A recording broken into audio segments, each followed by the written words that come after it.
افغانستان د خپلو اساسي زېربناوو د نوي کولو او د ترانسپورتي او امنیتي سیستمونو د پیاوړتیا په لاره کې نوي او مهم ګامونه پورته کوي. یو له دغو اساسي ګامونو څخه د ترانسپورت او هوايي چلند په برخه کې د نوو او معیاري پروژو پلي کول دي چې د روڼتیا یا شفافیت، د ملي عوایدو د ډیرښت، د قاچاق د مخنیوي او د عامه امنیت د تامین په موخه ترسره کیږي. په دې راپور کې موږ د افغانستان د ترانسپورت او هوايي چلند وزارت یو مهمه پروژه څیړو. د دوام د مخه له تاسو غوښتنه کوو چې د دې ډول راپورونو د ملاتړ لپاره د اوروج چینل سبسکرایب کړئ.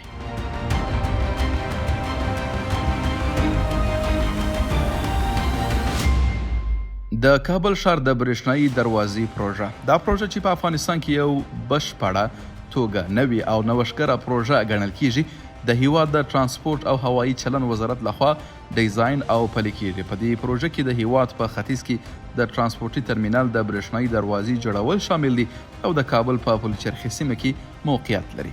د پروژې عمومي مشخصات: مساحت شاوخوا 11 جریبه ځمکه او د وسایطو د تګ او راتګ لپاره د سړک 10 لاینونه یا کرښې.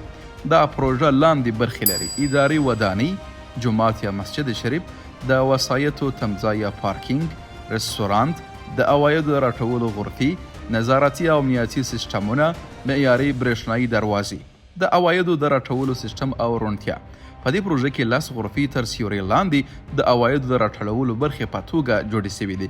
ټولې نرخنامې په رسمي ډول د ترانسپورت او هوايي چلند وزارت لخوا ټاکل شوي او په ځای کې لګول شوي دي. سپک او درانه بار وړونکي وسایط د ځانګړي معیار له مخې پیژندل کیږي او عواید په رڼه توګه راټولیږي. د دې سیستم له مهمو ځانګړتیاوو څخه لاندې مواردو ته اشاره کولی شو: د وسایطو په شیشو د هوښیارو سټیکرونو نښلول، د کوډونو اتومات سکین، له حساب څخه د لګښت اتومات کمول، د تګ او راتګ لپاره د برېښنايي دروازې اتومات پرانیستل کېدل.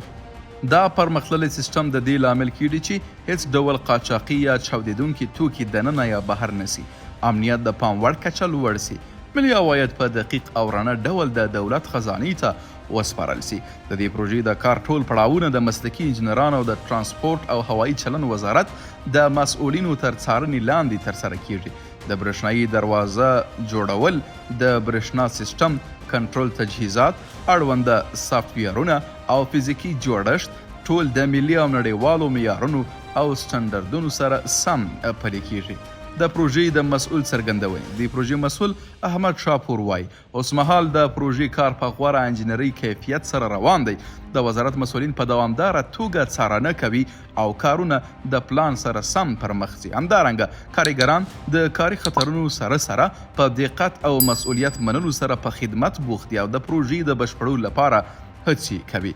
د ترانسپورت او اداري برخو ترڅنګ د یو جومات جوړول هم په پام کې نیول شوي دي ترڅو کارکوونکي او مسافر وکولی شي خپل دیني فرایض په اسانۍ سره ادا کړي. دا جومات داسې ډیزاین شوی چې هم د کارکوونکو او هم د عامه خلکو لپاره د کارولو وړ وي. دا پروژه نه یوازې د افغانستان په ترانسپورتي سیستم کې یو اساسي بدلون ګڼل کیږي، بلکې د روڼتیا، امنیت، نظم او دوامداره پرمختګ په لور د هیواد د حرکت نښه ده.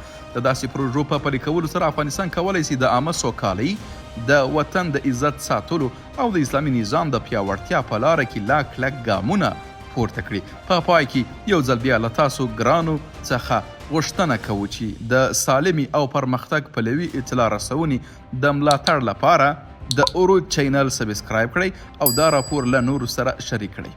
د ودان، آزاد، په ځان بسیا او صنعتي افغانستان په هیله.